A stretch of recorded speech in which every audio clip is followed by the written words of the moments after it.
সারাটা দিন কাম করিয়া সুর কিলা বালা রাখতাম রে ভাই, গরুর ভিতরে আইয়া যে সময় রান্দা বাড়া আরম্ভ করি, নিজে রান্দা বাড়া করি, গরুর গিরনি নাই, গরুর সঙ্গের সাথী নাই।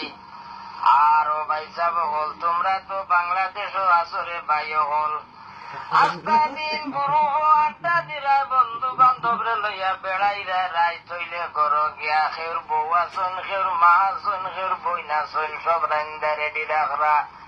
আমরা রে ভাই এই অভিজ্ঞতা নাই রে, আস্তা দিন ডিউটি করিয়া যে সময় রান্দা বাড়া করি, টেকা কিন্তু টিকু কামাইরা মাস শেষ হইলে বাংলার ৭০,০০০ টাকা ছাড়লাম।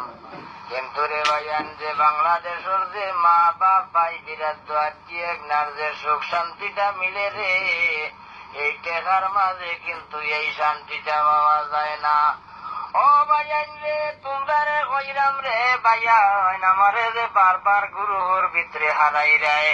ও ভাইয়ান সময় দিতাম পারি না রে, আর যে আমি বারবার পার হয়ে যাই, তোমরা কইবা বেটার না গীতা ডিমা হয়ে গেছে, বেটা বারবার হান্দাই আর বারবার বেটা বার হয়ে যায়। ও ভাইয়ান রে, তোরা বুঝতাই নাই, আমার মোবাইলে খালি খেট খেট খেট খেটের জ্বালায় ঘুমাইতাম পারি না।